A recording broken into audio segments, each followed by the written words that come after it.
and the people in the duplex next door going downstairs and turning your electricity off and then calling CPS and saying you don't have electricity. Well, then when CPS gets there, I'm not stupid. I had done turned the shit back on.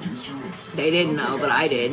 And it was back on. We had electricity, but it doesn't matter. They lied and they believed all that shit. And, you know, when I went in the hospital, I had no drugs in my system, but I was having seizures, so they started giving me Ativan. So by the second day I was in the hospital, it was showing up in my blood screen. And they are not doing anything the way they're supposed to. They should never ask social workers for medical advice. They should never be asking them their opinions on certain things. Like, it's insane. You know, they removed my 12-year-old daughter and my 5-year-old son from their mother, who was the only thing that they know. Their nana, their aunties, their cousins, or everything. Only thing that they know. And my daughter becomes protective and starts acting motherly of my son. And then they say that my daughter is motherly to my son and that she shouldn't be or whatever. Of course she's going to be. She's 7 years older than him and he's 5. And the foster people were saying he needed to take a shower on his own and do his own hair and do his own product in his hair and be able to clean himself properly as a 5-year-old. No.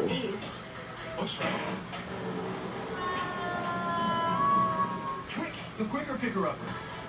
Yeah, and that the judge literally, or whoever it is, I don't even know if she's a judge or a magistrate or whatever, she asked the social worker, she said, so when she went into the hospital, was the drugs in her system? And she said, no, there wasn't anything in her system other than marijuana. And then she said, but on the second day, there was Ativan in the system. The judge said, so could that have been from when she did it prior to going in the hospital?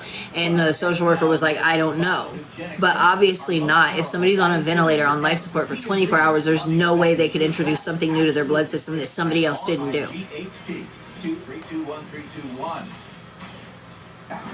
Exactly. And you know, like, I constantly would contact people. I would be calling and texting and emailing and being like, please just let me know what's going on. I would have the foster parents be like, don't text me again, I best to have them removed. I wouldn't even know where my children were.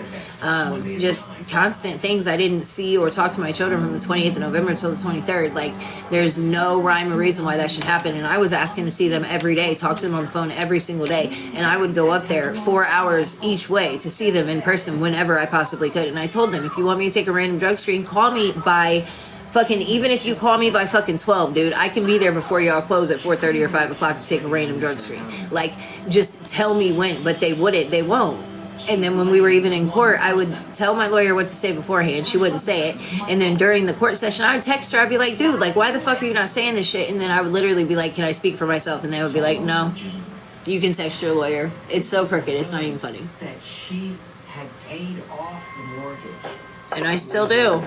People can believe whatever they want to about me, but you can tell by looking at me. You can tell by talking to me. Do I smoke tree? Yes. Is it 110% legalized in Ohio? Yes. Recreational, medical, am I both? Yes. Like, that's the only thing that I do. I do not drink. I do not do drugs. I will not. I have my own place. I am working. I have income. I have, you know, there's no reason in the world that I shouldn't be respected, at least, as the person who grew them and birthed them. And I'm the only thing that my son knows.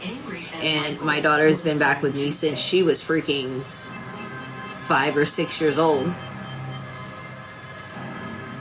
Among Jean's collectibles, she's kept something special. Thank you. Hey, Gigi. But yeah, like, it's fucked up. And I've literally been like, okay, I want something on paper. I want to know when I'm going to be able to do this. And there was no reason for them to say I needed to have supervised visitations on the phone with my children, to have someone drive to that home where they were at in Indiana and then be on there and monitor our phone calls and then say that I'm not allowed to be left alone, like, with someone out of earshot with my children. My children were never abused. My children were never, ever harmed, bro. Like, I think I did break in a different way. Yeah, I'm going to try, but I'm in Ohio. This case was in Indiana, but now it's all here in Ohio, so I'm not sure what's going on at this point, and I keep trying, and I'm trying to get the right people to see or hear, you know, me and my kids' story, or